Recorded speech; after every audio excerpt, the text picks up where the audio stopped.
buenas tardes y gracias por venir a aguantar. Decía antes que cuando uno se dirigía a una audiencia debiera de comenzar por ofrecer excusas y después dar las gracias. Eso, yo comienzo por ofrecer las excusas de que la conferencia no va a ser tan magistral ni en el fondo ni en la forma, en primer lugar, porque de este tema el conocimiento que se tiene es muy escaso, es un conocimiento inferido y no demostrado, y en cuanto a la forma, pues, como decía Machado, ya conocéis mi torpe aliño indumentario. Yo no soy el más indicado para hablar. De todas maneras, después de ofrecer excusas, les doy las gracias porque me van a aguantar. Espero que no sean 2 horas, para que no se haga demasiado largo. Y el tema del que voy a tratar es un tema de nuestro tiempo. Se sabe poco, pero se habla mucho. Y si van ustedes a la red y pulsan o buscan dark matter, van a encontrar, no digo miles, pero sí centenares de trabajos en blogs, en estudios. Yo le dije a mi hijo que me buscara algo y en 15 minutos me proporcionó como 50 páginas de blogs en el que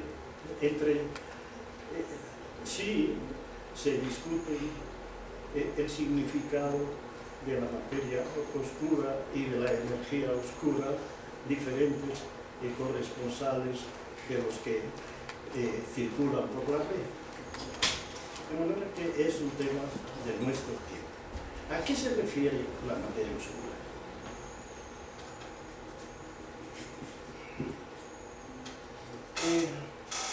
Si vemos esto está tomado en El País del 2 de junio de este año.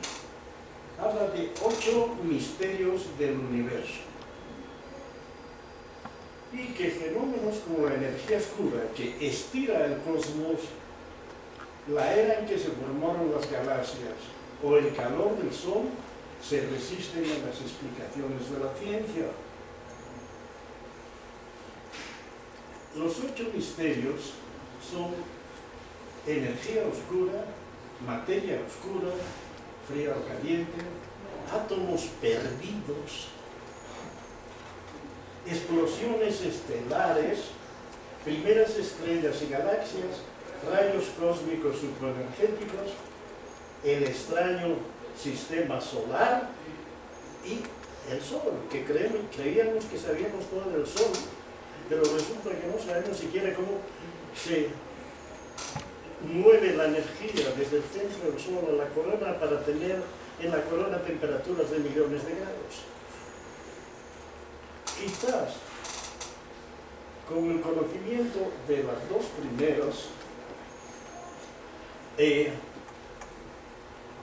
quinto y el sexto pueden tener contestación y dejar de ser misterios. Pero hoy por hoy están calificados como misterios y algunos sostienen la tesis de que persistirán como misterios durante muchos años y no habrá posibilidad de conocer. Dada que ya lo veremos en alguna diapositiva que va a pasar, y le agradezco mucho al maestro Mijo que me ha ayudado sostenido en la presentación de estos spots que nos tienen no son electorales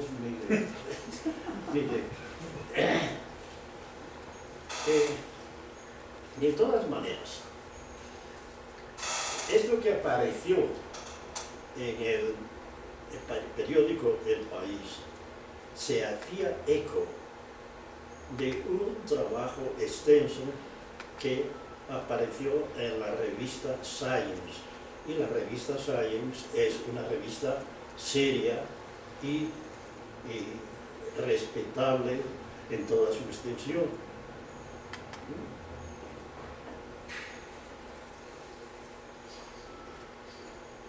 Además, en relación con esto,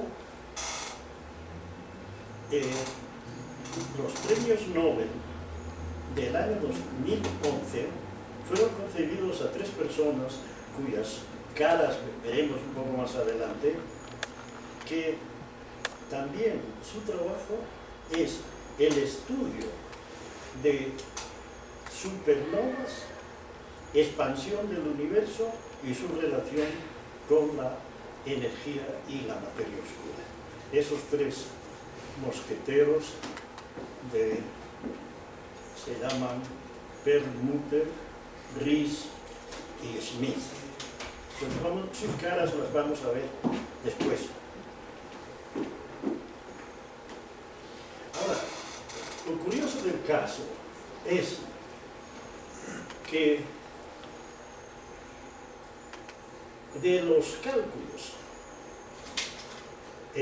relacionados con la expansión del universo y del hecho de que el universo en su expansión, lejos de ralentizarse, es decir, de ir a menos, su aceleración va a más. O sea, se acelera cada vez más y cuanto más lejos están las galaxias, más se aceleran. Esto pareciese a primera vista contradictorio y decir, bueno, pues si esa aceleración lo que tendría que producir es que el universo volase en partes separadas, pero el universo evoluciona de una manera unitario, pero a una velocidad cada vez mayor y no se dispersa.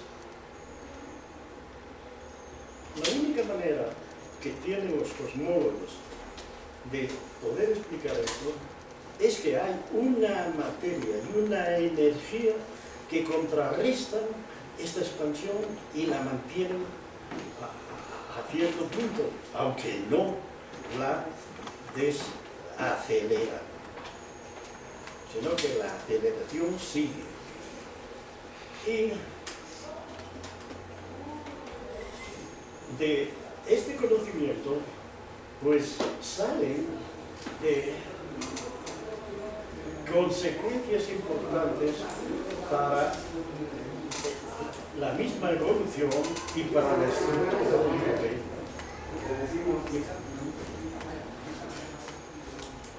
De acuerdo a la relatividad general, la densidad de energía-materia en el universo, dada por una letra griega omega, define la condición del universo. Esta condición es un universo que se expande y después regresa, un universo que se expande para siempre y un universo que es finito, llega a chocar con la pared y después regresa. Claro que eso tardaría unos 50.000 millones de años, pero hay que estar prevenidos. Claro, todo esto sigue diciembre no se acaba el mundo, ¿no?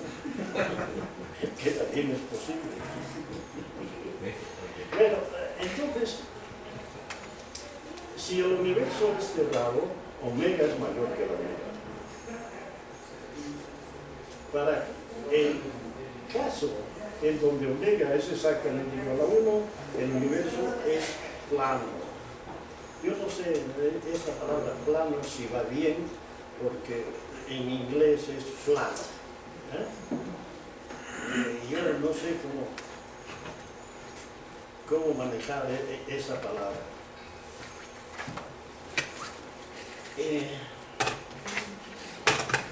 En eso, hay una gráfica que está, no la hice yo, por supuesto, está tomada de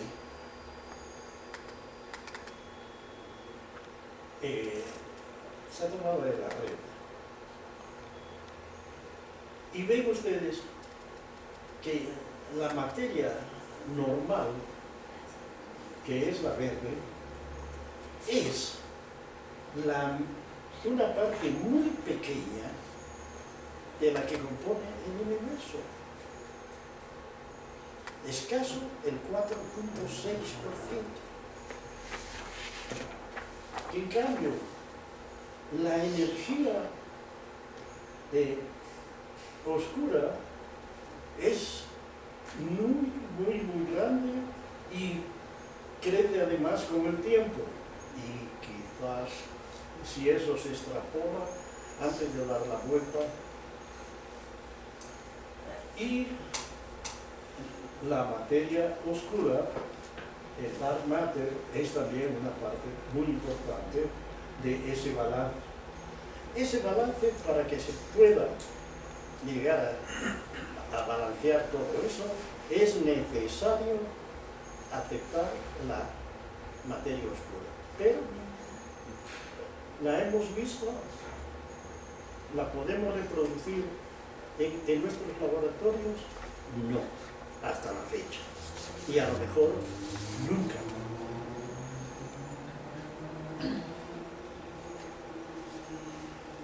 Entonces el universo se expande, pero lejos de frenarse en la expansión, se acelera y se estira más de lo esperado.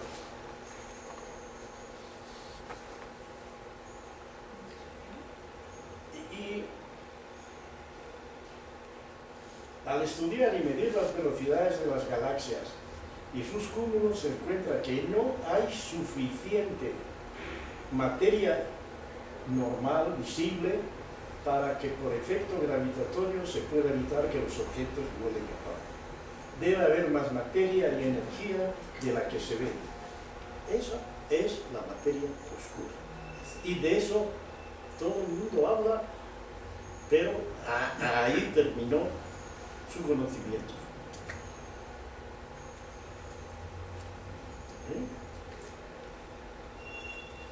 Aquí hay unos cálculos deducidos de la gráfica aquella, que según los cálculos actuales, solo el 4 o 6% del universo es materia común. El 72%, que no es pequeña cantidad, es energía oscura y el 23% es materia oscura.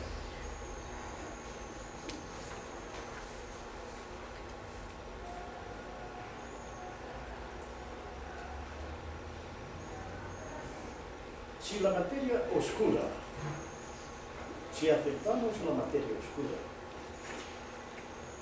podríamos tener posibilidad de evadirnos de algunos hechos contradictorios a los que nos enfrentamos al estudiar el modelo estándar de las partículas elementales. El modelo estándar de las partículas elementales, en los cuales se consideran 4 tipos de interacciones. Interacciones fuertes, interacciones débiles, interacciones electromagnéticas, interacciones gravitatorias, y a partir del cual también se ha fundamentado el modelo cosmológico del Big Bang y la primera expansión, la primera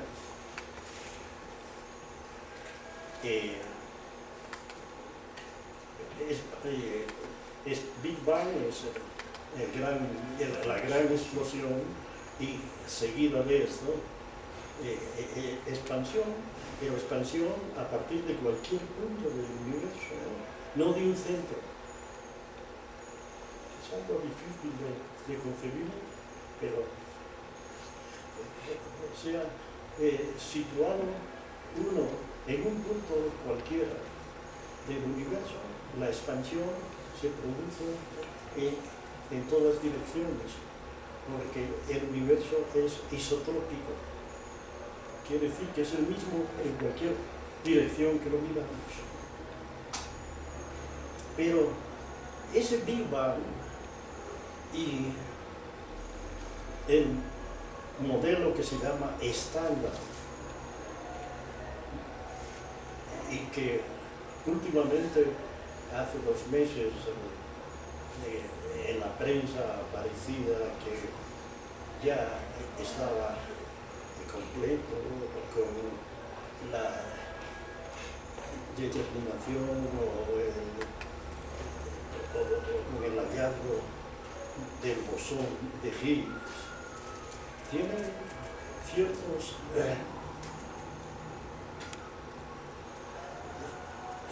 agujeros que no aceptan fácil remiendo en su textura.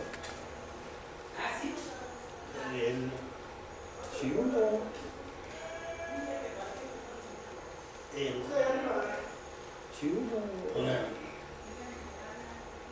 acepta la simetría carga-paridad que conduce a la existencia de las antipartículas, en el momento que las partículas comenzaron a desintegrarse y a producir reacciones entre ellas, tendría que haber el mismo número de partículas que de antipartículas. Y el hecho es que no, que nosotros tenemos en nuestro mundo, a lo mejor somos especiales, tenemos electrones, la antipartícula es el positrón, pero muy pocos, y desaparecen inmediatamente, reaccionan con los electrones y dan fotones. O sea que eso que se llama simetría, carga-paridad, parece no cumplirse. A lo mejor con esto, con esta nueva materia y con nuevos modelos, podemos explicar esto. Otro, que el modelo, de manera que uno de los que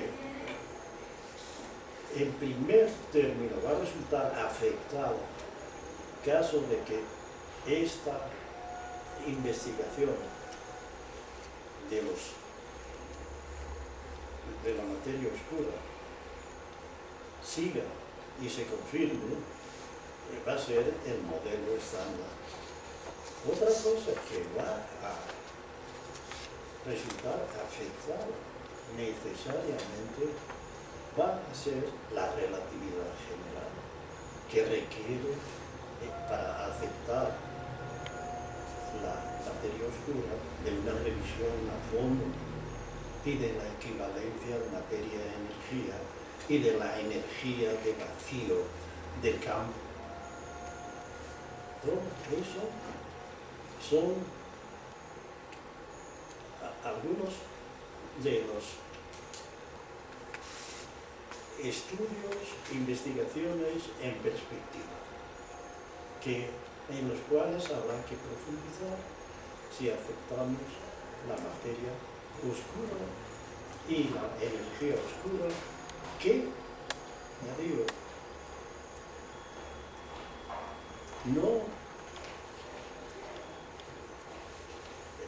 algunos dan por descontado que no se va a poder hacer experimentos con nuestros aceleradores ni en la Tierra con la materia oscura, porque tendrían muy baja reactividad,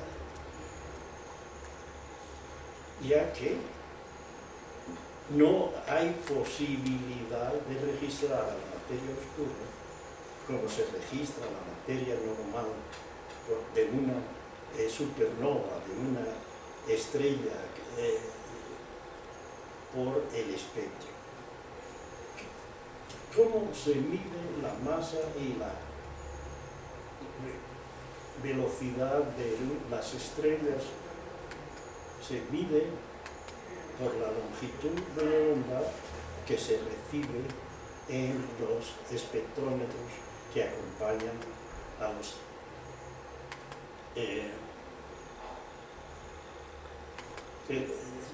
los telescopios, objetos de observación en los observatorios.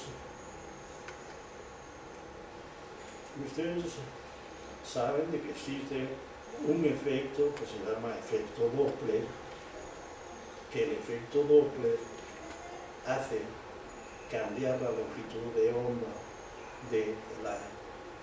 del objeto o de la luz emitida por el objeto que se mueve.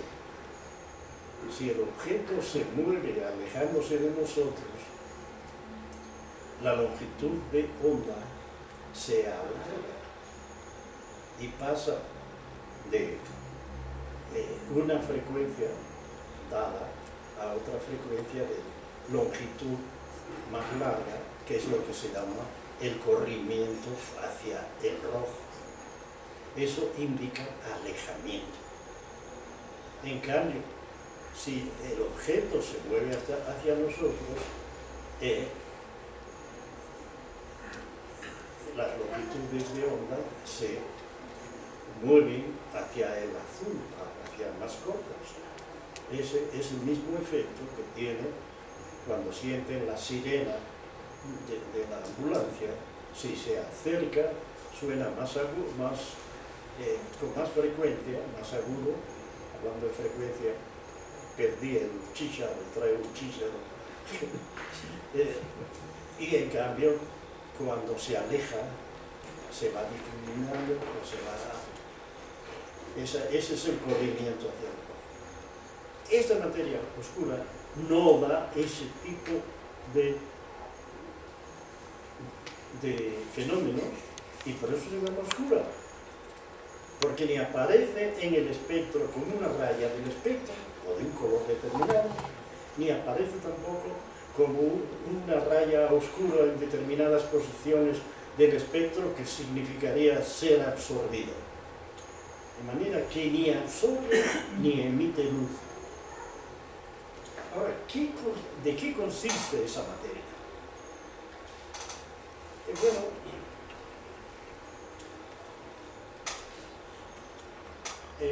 hay varios modelos de materia oscura. Casi todos los cosmólogos aceptan que esta está constituida por un nuevo tipo de partículas subatómicas y su búsqueda será objeto de investigaciones de la física de las partículas hacia el futuro. Las líneas de investigación se centran en que la materia oscura esté formada por partículas bariónicas, o sea, partículas parecidas a los bariones de la materia ordinaria, que son el protón, el neutrón, los hiperones, o materia no bariónica. Esta materia no bariónica, ahí también ya de la gente comienza. Bueno, en los bariones casi ya decimos, no, por ahí no va. El que fuese material no bariónico, o sea, material que no tiene la misma estructura o que traería en el modelo estándar, materia oscura caliente o materia oscura fría. Vaya imaginación. No, pero la imaginación es que en el caso de que fuese materia oscura fría, tendría que tener una masa de más de 1000 veces mayor que la del protón. Y para lograr algo de ese tipo, o sea, lograr una partícula en un acelerador de partículas parecido al del CERN, se requeriría de una energía y de una potencia probablemente 1.000.000 de veces, por lo menos 1000 veces más del experimento que acabamos de ver en Ginebra y que llevó Dizke a la identificación del bosón de Higgs. El bosón de Higgs es escasamente 100 veces mayor la masa del protón. Si la materia oscura fuera de materia oscura fría, las unidades serían de más de 1000 veces la masa del protón. Y si fuese caliente, sería millones de veces más ligera que el electrón. De manera que en la situación que nos encontramos es que mejor buscamos por otros caminos. Y al buscar por otros caminos, pues es de llamar la atención que un camino es el camino de las estrellas, es el camino de las observaciones astronómicas, y en eso se está avanzando notablemente, pero con la hipótesis esa de que la expansión del universo se frena porque la materia oscura existe, aunque no la queramos agarrar con las manos. Y hay también otro tercer canal que está relacionado con esto, y es que en este momento y en cualquier parte del universo estamos recibiendo una radiación cósmica de fondo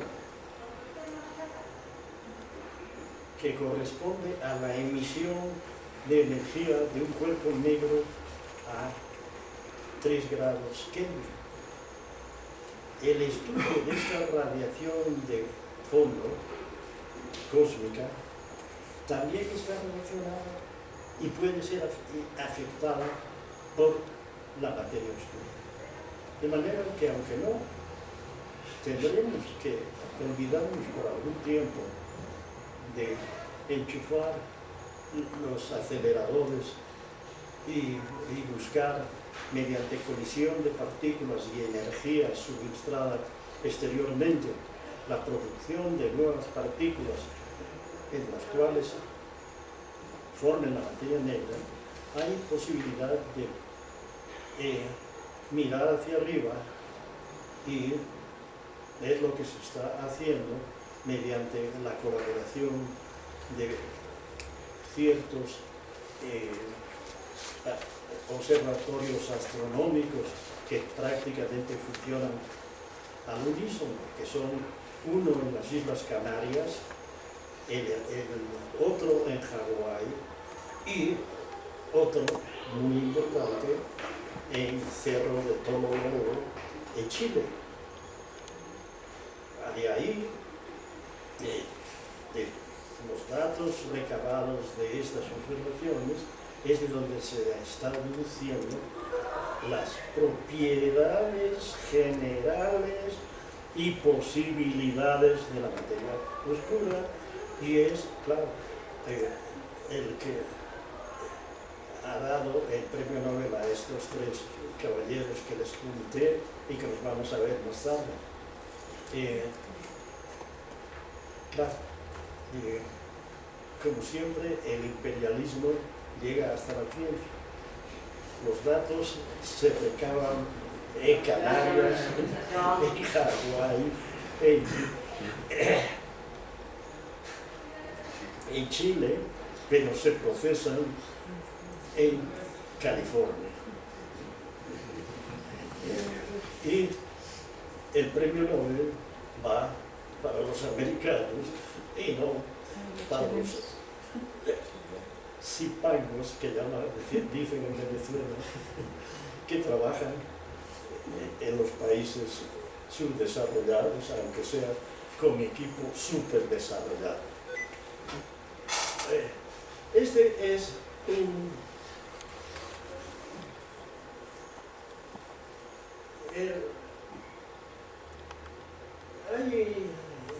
esto es necesario.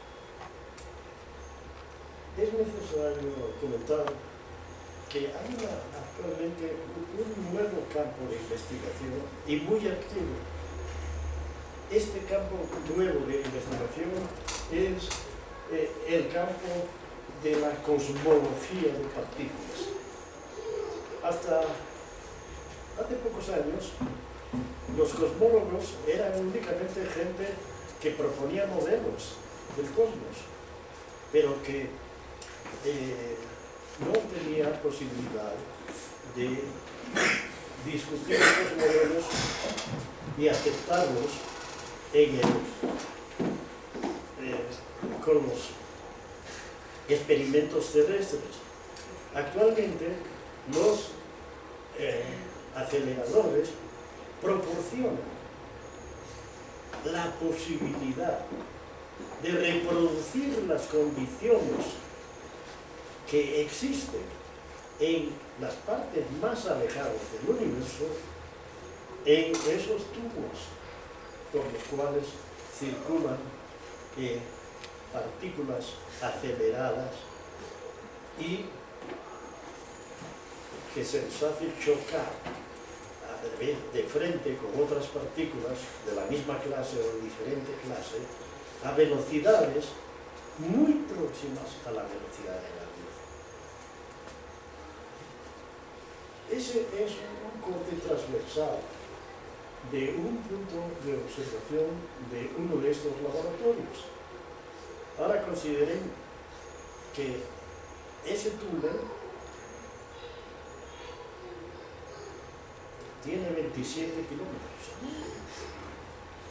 y da la vuelta sobre sí mismo, y que a lo largo de esos 27 kilómetros pues hay puntos en los cuales se puede extraer parte del mar y estudiar qué está pasando.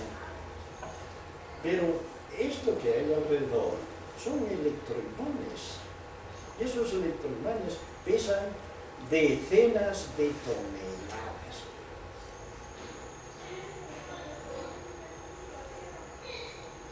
Y sin embargo, el movimiento y la posición de las partículas que andan dentro se miden hasta en nanómetros, o sea, 10 a la menos 9 metros. Esto hay que hacer un esfuerzo mental para darse cuenta de la perfección tecnológica que se ha logrado en la construcción de estos equipos o de estos laboratorios. Realmente es un laboratorio de partículas. Ese tiene 27 kilómetros. El que se iba a crear en Texas, que después, por una disposición de la Cámara de los Estados Unidos, se paralizó porque no había dinero, iba a tener 87 kilómetros.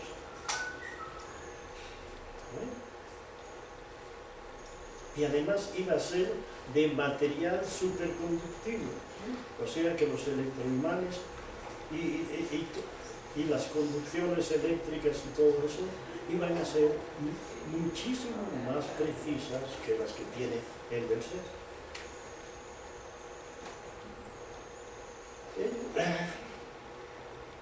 Yo creo que en el futuro, cuando desaparezca quizás nuestra civilización y venga otra civilización a descubrirla, de la misma manera que hoy nos admiramos de las catedrales construidas en la Edad Media, la gente del futuro se admirará de la perfección tecnológica y de la profundidad de miras que movió a la gente a esta generación, de manera que esta podría ser orgullo de la generación, a esta generación a realizar este tipo de experimentos e invertir tantos esfuerzos y tantos recursos en una cosa destinada exclusivamente al conocimiento.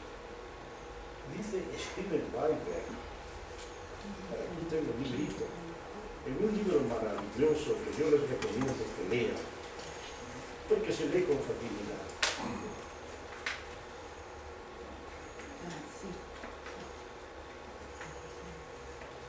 En este librito de Steven Weinberg, los 3 primeros minutos del universo, se tratan todas estas cuestiones,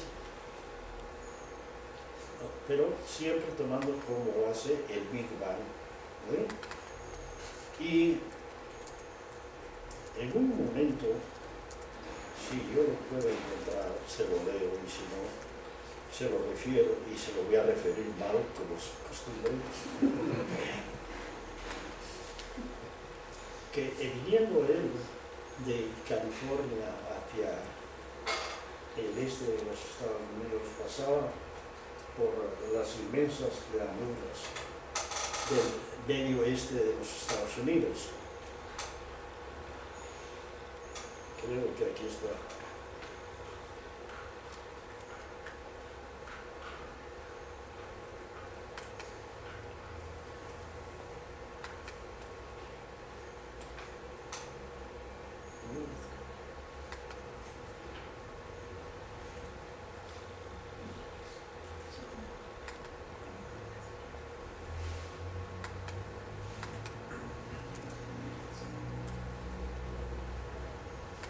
Dice, me he explayado sobre esta oportunidad perdida porque me parece que ese es el tipo más aclarador de la historia de la ciencia. Es comprensible que mucho de la historiografía de la ciencia tiene o trate de sus éxitos, de sus afortunados descubrimientos accidentales, de los brillantes deducciones y de las grandes imágenes, de los grandes y mágicos avances que imprime un Newton o un Einstein.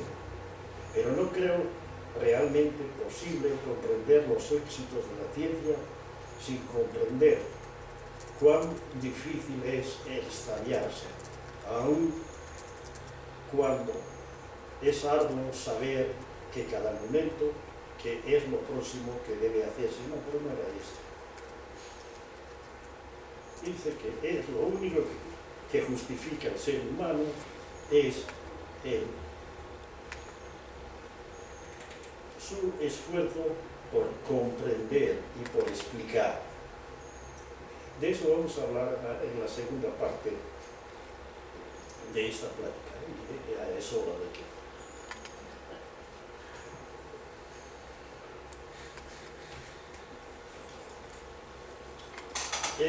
estos son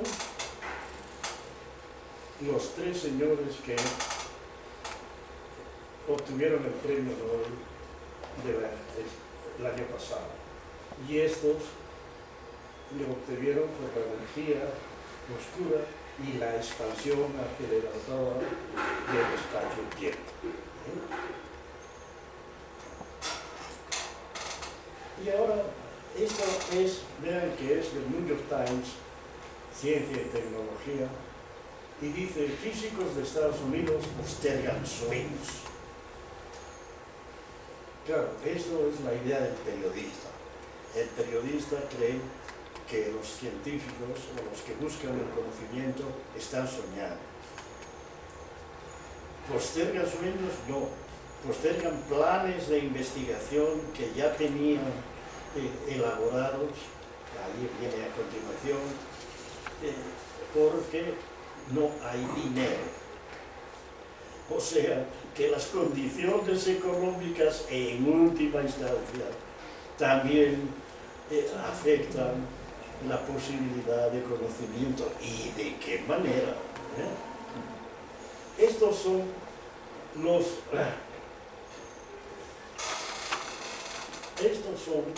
experimentos que estaban programados para hacer y que han tenido que ser suspendidos lo más cercano hasta el 2019, porque en la eurozona no hay dinero y los planes de colaboración eurozona y Estados Unidos se vinieron abajo, o porque el gobierno de los Estados Unidos decidió ahorrar dinero, y cuando se trata de ahorrar dinero, pues no se ahorra en armas, se ahorra en la gente que busca el conocimiento.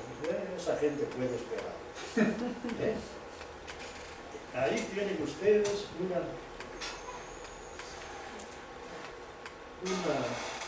enumeración de 1, 2, 3, 4, 7 experimentos que están suspendidos porque cuestan mucho dinero y no hay dinero para acometerlos. Esos van desde la suspensión del acelerador de Texas, que creo que es el tercero de ese, experimentos que se iban a realizar en la profundidad de las minas, creo que era en Ohio, sí, para ver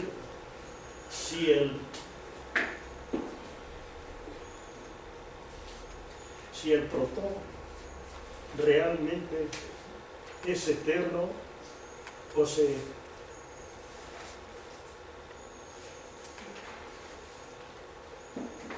se descompone.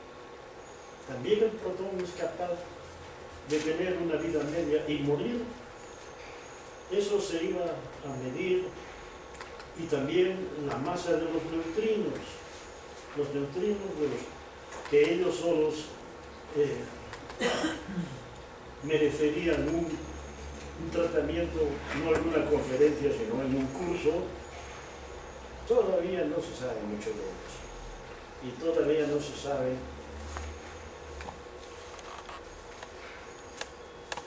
si tienen masa o no tienen masa. Si los neutrinos tuviesen una masa, por pequeña que fuera,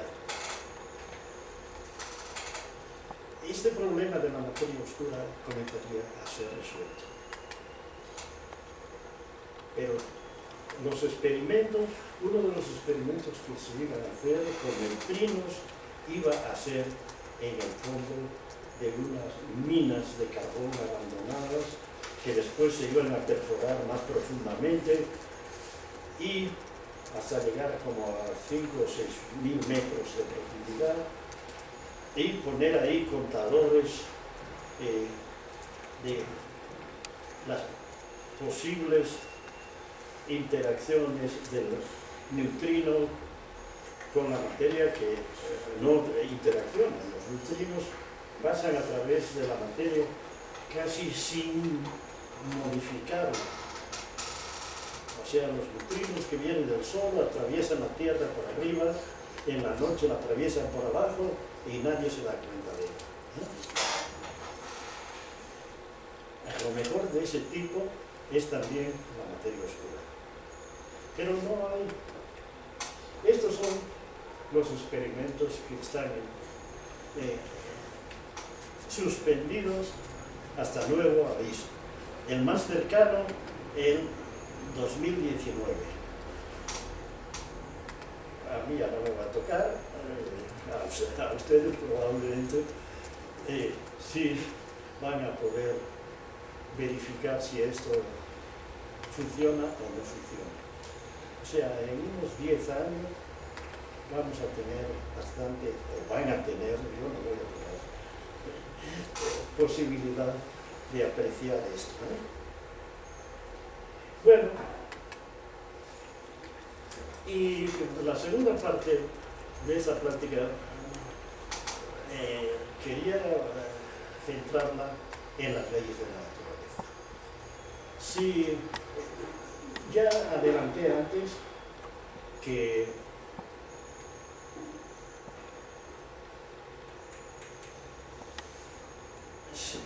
con el conocimiento que podamos obtener de la materia oscura, estaremos en condiciones de revisar algunas de las leyes más fundamentales que damos hoy por aceptadas.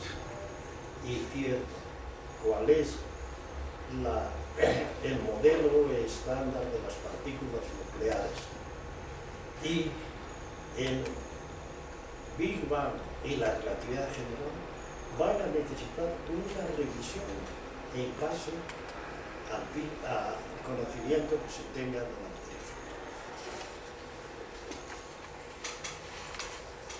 La ciencia comienza con observaciones directas de hechos aislados. Esos son los observables. Una regularidad no es directamente observable, es una construcción mental. De manera que las leyes de la naturaleza, que son regularidades observadas entre los hechos, regularidades entre hechos observados, tratan las leyes de explicar hechos ya conocidos y predecir hechos aún desconocidos.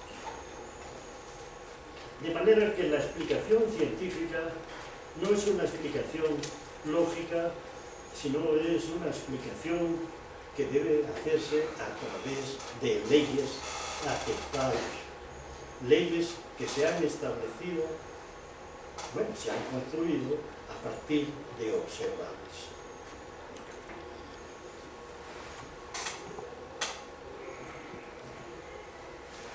Y entonces vamos a entrar en las leyes de la naturaleza.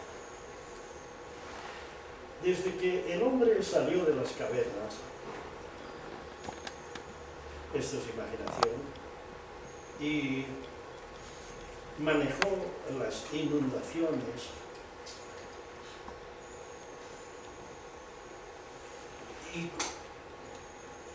y pudo asentarse en las orillas de los ríos.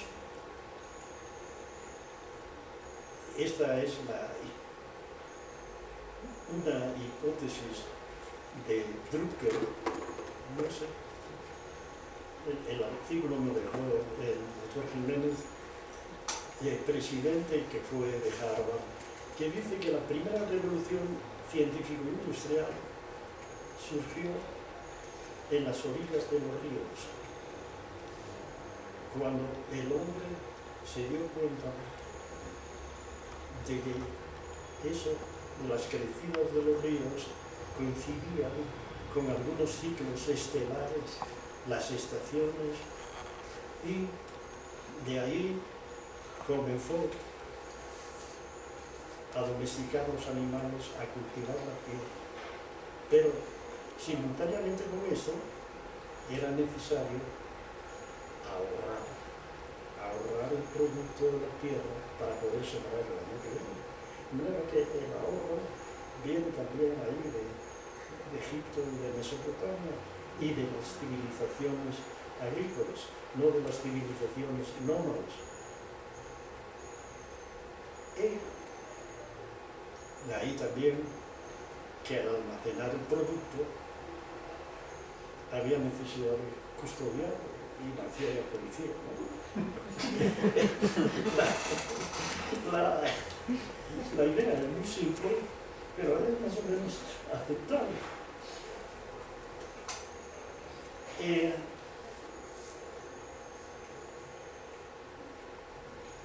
También, con el desarrollo de la civilización agrícola, la gente tuvo más tiempo para poder pensar, y en este tiempo en que puede pensar,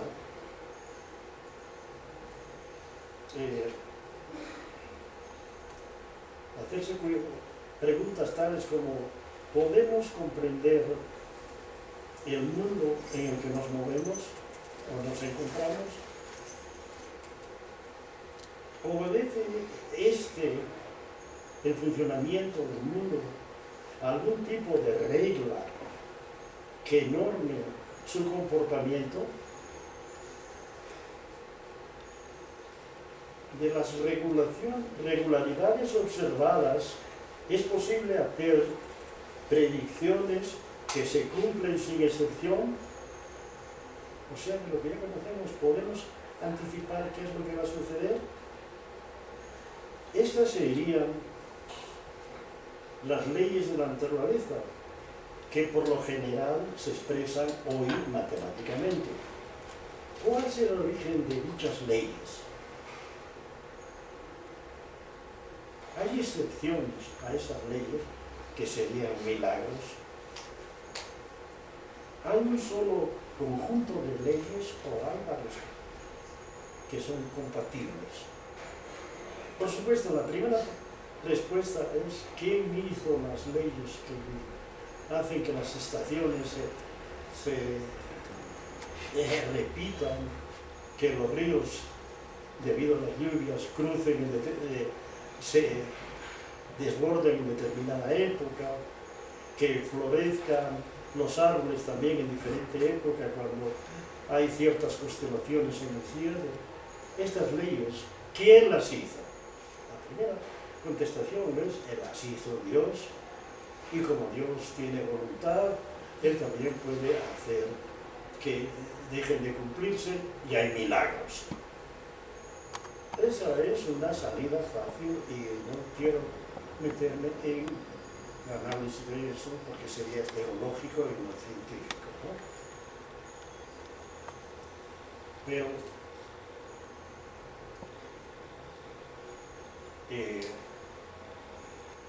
los filósofos griegos suponían que no había ninguna excepción a las leyes una vez establecidas de la naturaleza.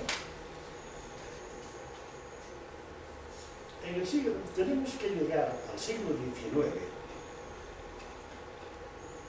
y a un señor que se llamaba Pierre Simon, pero ustedes mejor conocen probablemente con el nombre de Laplace, porque era marqués de Laplace, para encontrar que él propone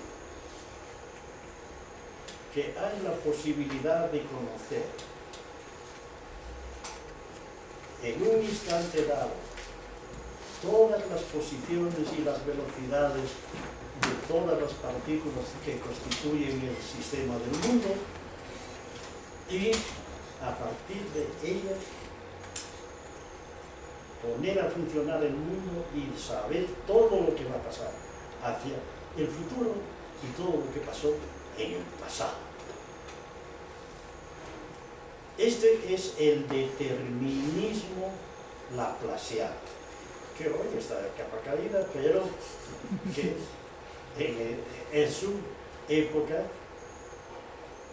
pues recogía las leyes de Newton y todo el conocimiento con el que comienza el siglo XIX, y que en la presentación de su libro en presencia de Napoleón, que ya era emperador, su libro es sobre el sistema del mundo. Napoleón le dice: oiga, yo creo que en ese libro falta algo. ¿Cuál? ¿Qué? Dice: falta Dios. Y Laplace contesta: yo no necesito de esa hipótesis en este libro. De manera que ya comienza el racionalismo, ¿no? Yo puedo, y con comillas, explicar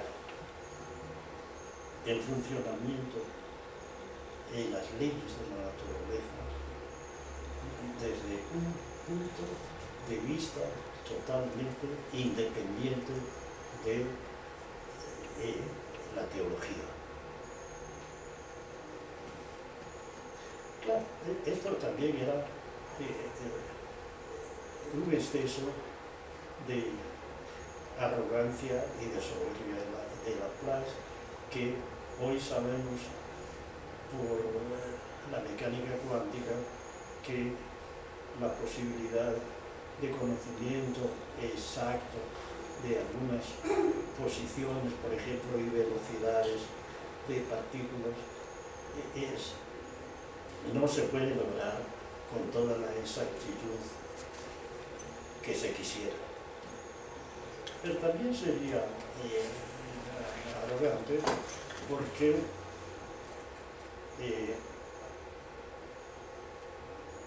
si, por ejemplo, claro, contra este determinismo de Laplace, los primeros que se rebelaron fueron los que dijeron: ¿y el libre albedrío?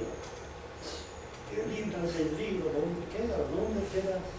Si todo va a estar determinado por interacciones de partículas, sus posiciones, sus velocidades, hacia el futuro y hacia el pasado, no queda libertad para poder pensar, para poder tomar decisiones. Bueno, la verdad es que no es para tanto, que se podría haber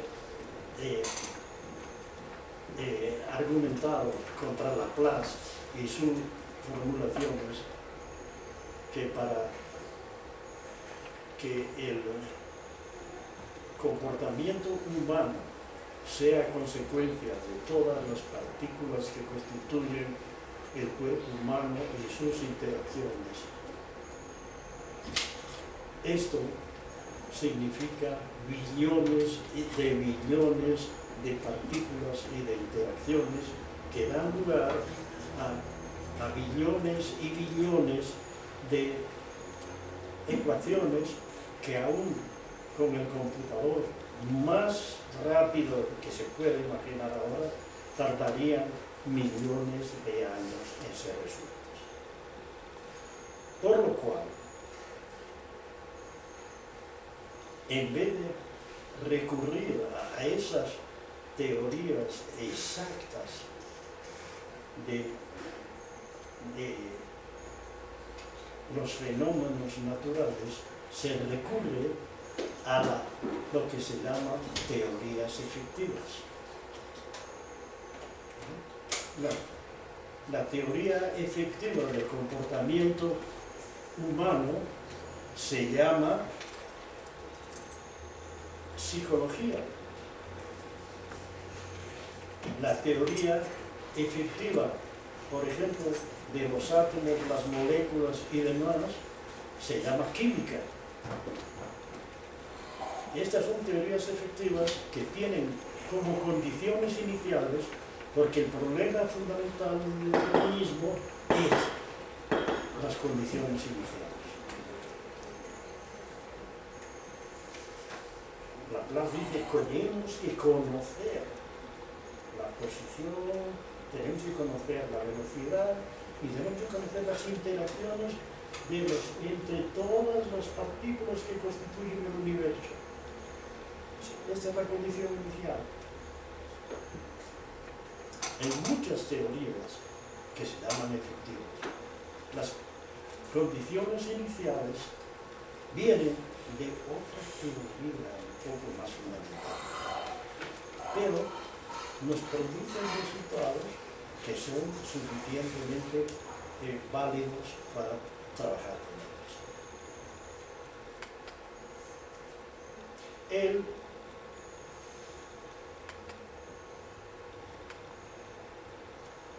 De manera que tenemos, además de las leyes, tenemos las teorías efectivas.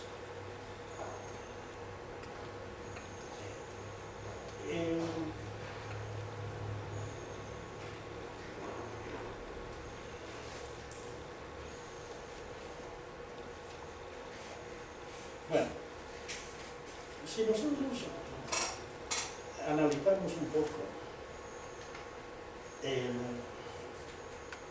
la generación del conocimiento y su verificación, la ciencia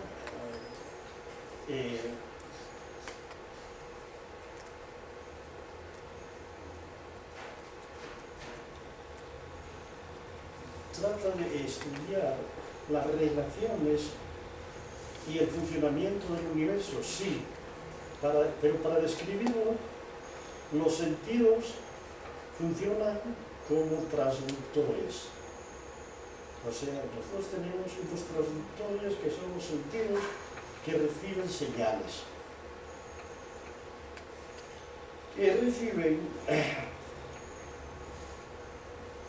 una variedad de señales exteriores que se transforman en impulsos eléctricos codificados y procesados en el cerebro, que es un decodificador y que a la vez almacena señales y se estructura como las señales, las estructura en forma de información organizada, conceptos e ideas. Este proceso se puede invertir, o sea, el cerebro, en vez de recibir y demás, también puede ordenar a los transductores en determinar algunas funciones que vayan a la búsqueda de señales que confirmen algunas de las ideas ya elaboradas o estructuradas.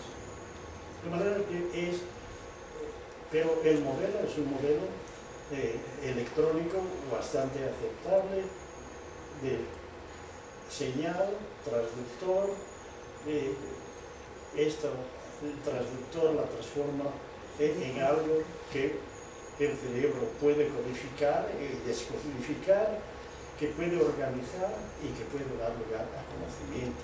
Y viceversa, el cerebro, por voluntad propia, puede orientar los sentidos a la búsqueda de señales. ¿Qué es lo que hacen en los experimentos, no? Así que el cerebro funciona en doble ciclo, organiza las señales procedentes del mundo a la vez que se organiza a sí mismo. Esta es una frase de Piaget, que el hombre organiza al mundo, pero es el cerebro el que organiza, ¿no? El cerebro de cada persona organiza las señales que recibe y de esa manera también se va organizando a sí mismo.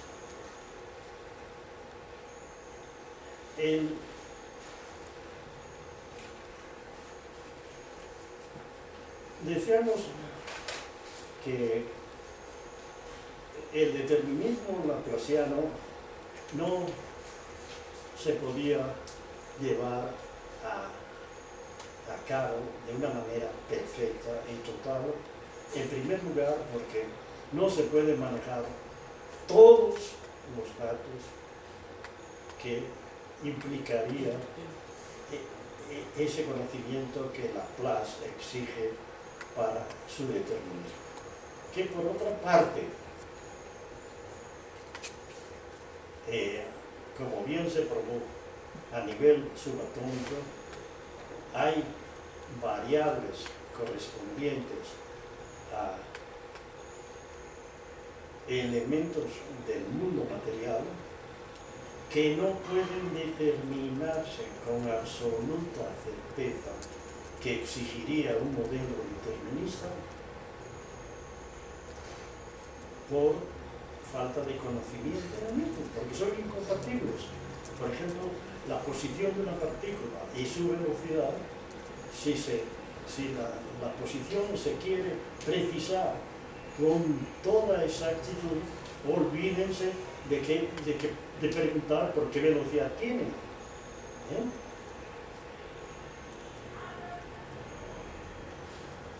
Bueno, pero lo que quería yo llegar es a esto. Frente al idealismo o al no realismo, la verdad es que nosotros, el cerebro, nosotros procesamos información procedente del exterior. Entonces estamos aceptando una realidad externa. Esa realidad externa ya actúa sobre nosotros y nosotros sobre ella. Y para llegar a conocerlo, en esto sigo a Hawkins, esta no es una idea mía, adoptamos una posición que él llama realismo de acuerdo a un modelo. Esa realidad externa, nosotros la manejamos en el marco de un modelo. Y de esa manera, pues superamos esa diferencia que ha significado el idealismo, el racionalismo. Esta es una posición, por lo tanto, realista y empírica, pero según un modelo.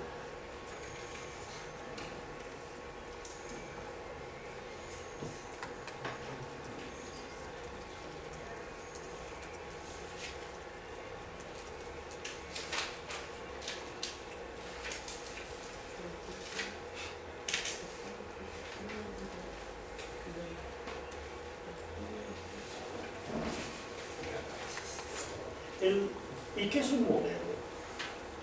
Pues un modelo no es más que una representación de la realidad en la que hay elementos que interactúan entre sí y en el cual ese modelo es bueno mientras funcione. El modelo nos da una visión construida, por supuesto, por nosotros mismos, de lo que es la realidad externa. En ella establecemos relaciones entre elementos del mismo. Con ese modelo hacemos predicciones sobre lo que va a venir lo que va a suceder si, y además, ¿qué sucedería si se cambia alguna de las hipótesis que existen internas en el modelo? Y si el modelo funciona, decimos que es bueno. Y si no funciona, lo desechamos y se acabó. Buscamos otro. Von Neumann, que puede considerarse como uno de los matemáticos más importantes del siglo XX, decía que el papel de la ciencia no es explicar las interacciones, la naturaleza, que el papel de la ciencia es construir modelos y que los modelos son válidos en cuanto funcionan y dejan de ser válidos en cuanto dejan de funcionar. Entonces, nuestra posición y las leyes de la naturaleza que manejamos son del tipo realista empírico de acuerdo a un modelo. Eso nos obliga a verificar la validez de nuestras aseveraciones con hechos observables. Y si no hay hechos observables, como pasa con la materia oscura, hechos que manejamos, pues durante algún tiempo, y hasta que aparezcan esos hechos, nos es permitido dudar de que existan.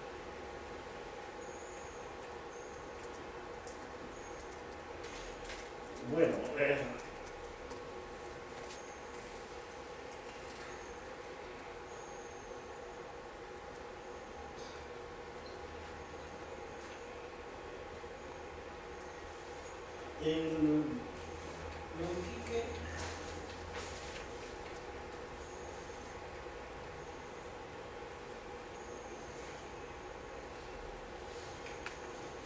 no tiene sentido preguntar si un modelo es real o no.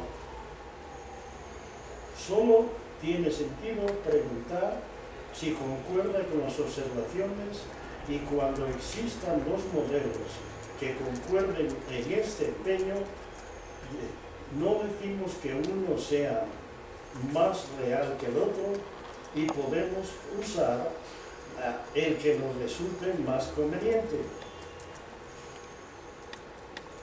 Y aquí esta es la posición de von Neumann, ¿no? Las condiciones de un modelo son en general,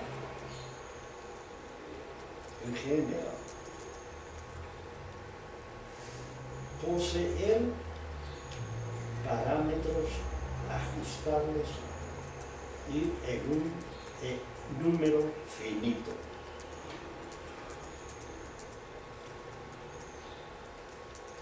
Concuerde con las observaciones, proporcione detalladamente resultados observacionales futuros y pasados, y que, esto es muy importante, esta es la tesis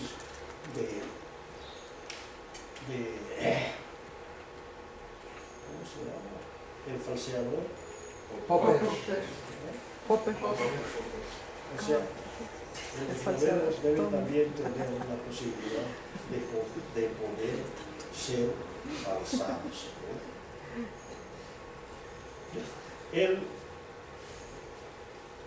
Si tenemos dos modelos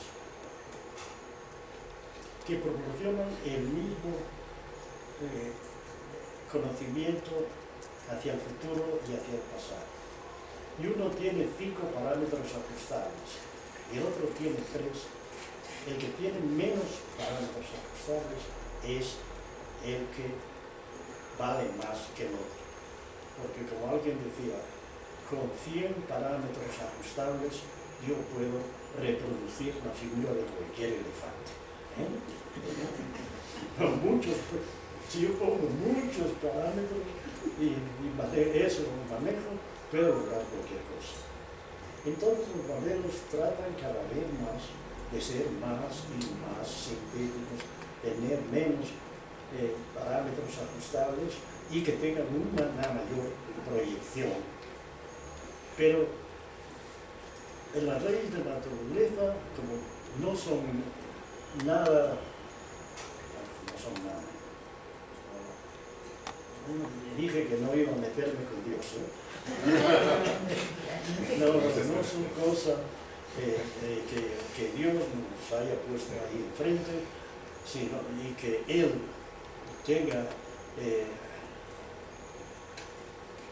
a veces ganas de jugar con nosotros y producir milagros para que no confiemos en las leyes, sino que son algo que nosotros manejamos de acuerdo a lo que recibimos, a las señales que recibimos del exterior y que incluimos en modelos.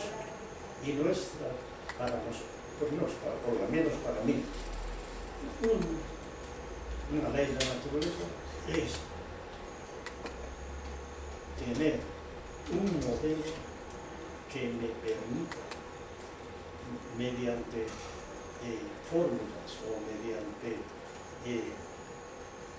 leyes más fundamentales o ya aceptadas, explicar el funcionamiento de los fenómenos. Un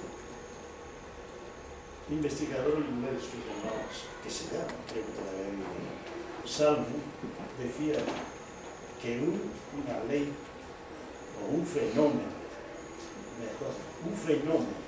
queda explicado cuando se tiene una ley y un mecanismo capaz de reproducir el fenómeno. O sea, hay dos cosas. Hay una cosa que tiende a ver si entiendo la estructura y la mecánica y después también producir un mecanismo de manipulación, de creación y demás del fenómeno. Cuando se puede reproducir el fenómeno, adelantamos muchísimo en el conocimiento de la explicación. Explicar en ciencia no es utilizar buenas palabras y buena lógica, es utilizar buenas leyes incluidas en ciertos modelos de la realidad. Y no les quito más el tiempo. Yo no sé si saben ustedes, ya lo estaba comentando con Aida, que en un mes en el que hay 2 lunas llenas, la segunda luna, esto es de la mitología griega, la segunda luna se llama luna azul. Hoy es la segunda luna llena del mes de agosto, de manera que hoy es la luna azul de agosto y el significado mítico que tiene eso es que han tenido el carnaval aquí. Así que muchas gracias y creo que ya no les quito más el tiempo.